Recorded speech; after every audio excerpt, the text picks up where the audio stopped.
Hi, I'm Michael Dean, and welcome to the third episode of AI for those of us 50 plus. In the first two episodes, I felt like really interesting starts for all this in terms of what I want to be able to do as we do future episodes. The first one was to how to plan a trip, and I thought that came out well. The second one was, hey, we're at a restaurant and we looked at a menu and we asked it what to eat that was healthy, and it went through a whole process there and what we can do with that.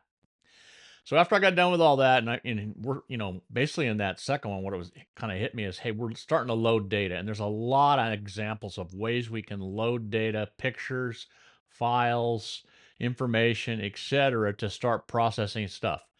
Now, the one thing to know about AI is it's not always accurate. It's just providing you information. So don't, it's not making a decision. Now, people do believe that in the future it will start doing that, but it's not there yet.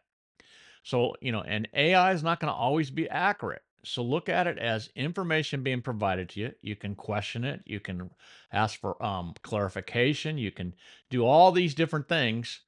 But in the end, it's your decision that helps do that. But so what I want to do in this next one, though, is talk about what we don't want to do with AI and some of the things it does to track your history, track what you've been doing, etc. And so we're going to go through that and talk about what you don't want to do. So I hope you enjoy this next episode, and let's go watch the demo of what you don't want to do.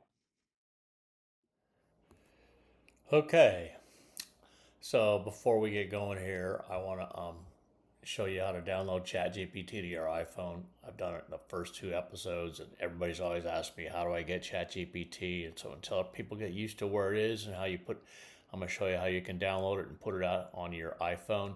In this case, I got it on the front of my iPhone, but you could have it anywhere in the whole layout that they have with your preference. So, here we are. We're going to go into the App Store and type in Chat GPT in the search bucket up on top. And when it comes back, we're going to then, that's you're going to see there in the middle Chat GPT, the official app by OpenAI. In this case, it says update because I already own it, but you could, um, it would say get if you did not have it. You'd get it, you'd put it on into your iPhone, and you'd have that app, and then you could start using Chat GPT. And we're going to be using that in several of these episodes. We'll even be using it today. So now I'll go back to the desktop, and from here, I'm going to go in and talk. In the previous couple I showed, especially in the last episode, I showed how you start loading data. And there's going to be many, many different instances of how you can load data into ChatGPT and use it and have it interpret stuff, all that. What I really want to talk about here, though, is what not to do. So I want to really highlight there's a few things you don't want to really do with ChatGPT, and I just want to make that reference in this episode. So you got to be careful when you're using ChatGPT. You don't want to share info you would not want to share, such as personal information, social security numbers, state driver's license numbers, passport info, birth date, address info, phone numbers. And then likewise, you got to be careful with other info such as medical results. People think, hey, I got a blood test back, and I'll input that into Chat GPT and have it tell me what that is. You're going to see here, and I'm going to show you in the future here how I would do it different. I'm not comfortable with that. I think this is, where you're really getting into this private information stuff, and there's no control of it. Likewise with financial account information such as bank accounts, investment accounts, I wouldn't want any of that. And all your login information around passwords, pins, security questions, etc. I just want to stay away from all that in ChatGPT, because then it just takes it out of my control, and you just don't know what's going to happen with that data. Um, so let's talk about, let's do some stuff here on how what they really know about you. It's interesting. You'd find here that ChatGPT knows a lot about you. If you look here, you can see they're tracking. This is my account. They're tracking everything I've done the last 30 days, the last all March. They're checking everything into February.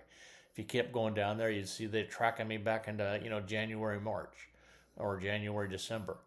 And and then, but what you can do is that little right hand button up there where it says temporary, you can toggle on that and turn on temporary chat, which gets rid of the history being recorded when you ask questions.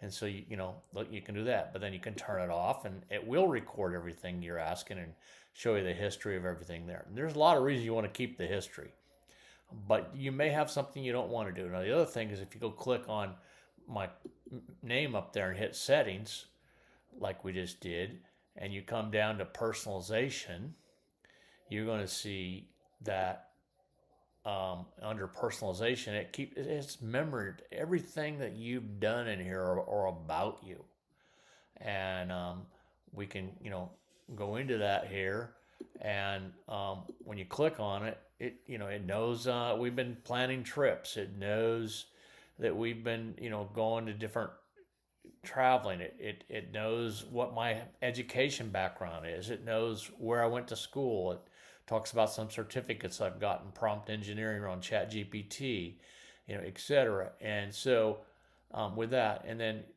what's interesting and fun here is my wife's always planning girls' weekends in here, and all that information was in here too. So it's recording all that stuff. Now you got those little trash cans there to the right. You can delete this stuff as you want, or you can delete all of it. In this case, I've kind of looked through it and there's nothing I really was worried about, but you may be until you delete it.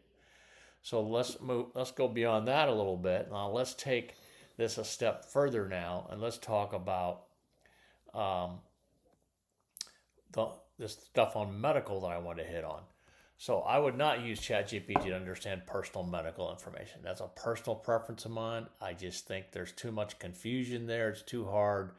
And I'm not really up on privacy rules and all that with medical stuff and some of that. And so I'm kind of nervous putting all that out there.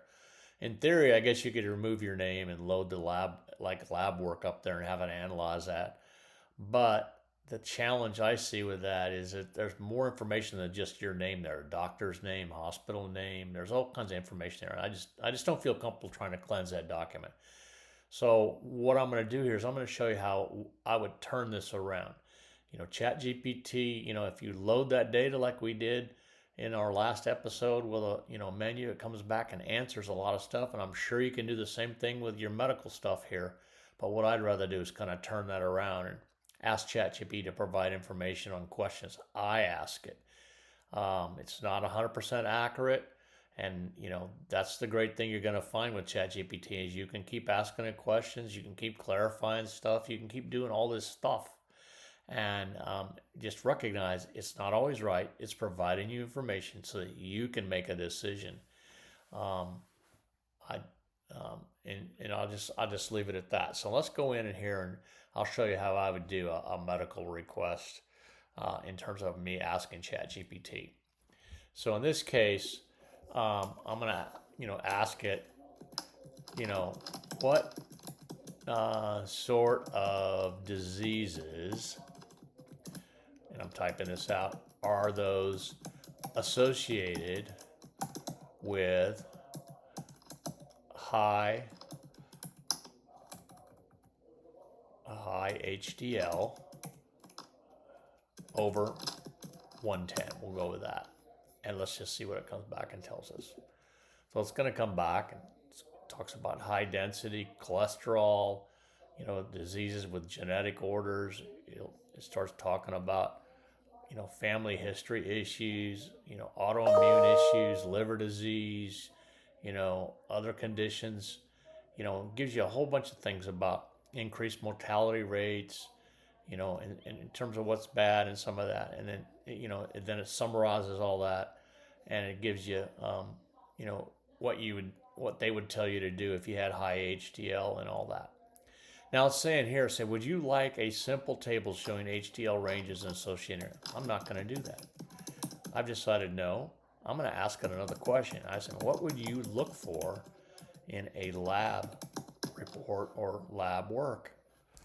So again, I'm pushing back at it, kind of wanting it to come back and tell me something. And it's kind of interesting here what it comes back and tells you when I ask it for the lab work.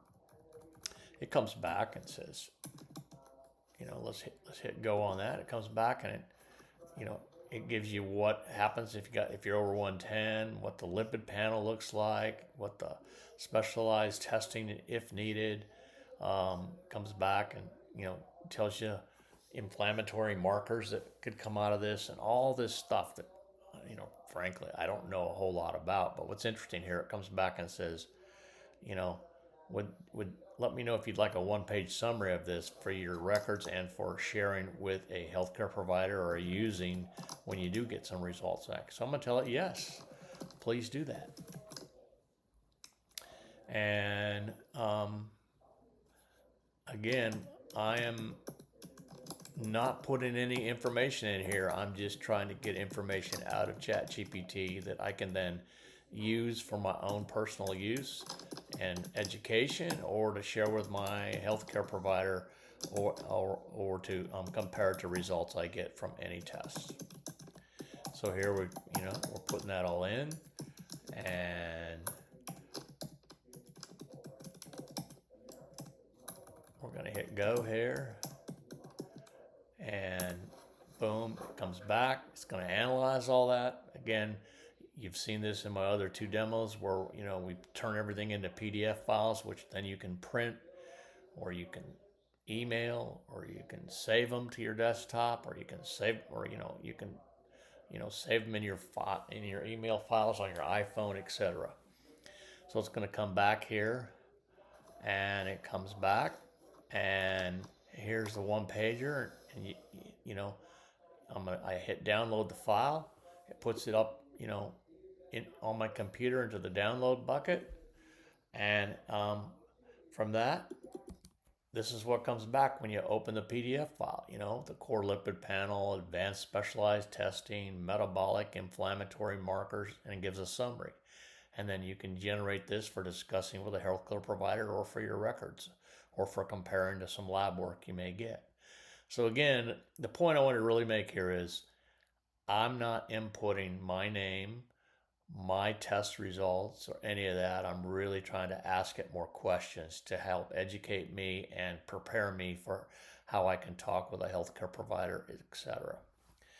So in summary, I just think, I just want to make sure you're very careful sharing personal information in Chat GPT.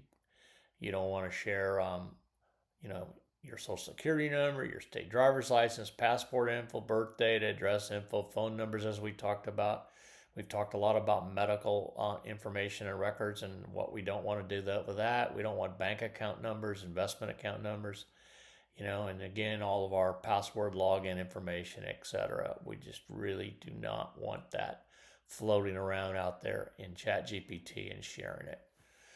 With that, that's the end of this session. I hope you enjoyed it. Click yes if you like this one, and also if you have not subscribed to this channel, please subscribe. Look forward to more you on my future channels. There's just going to be tons of different things we just keep doing all the time as I keep updating this, and I look forward to seeing you in our next episode. I think in our next episode I'm going to do something similar to about maybe how you can help you write a letter, or write a response back to somebody where it's kind of contentious or whatever. With that, thank you for being on the with AI with Michae Dean for those for AI, or Chat GPT for AI over 50, and I look forward to seeing you in the next episode. Again, thank you.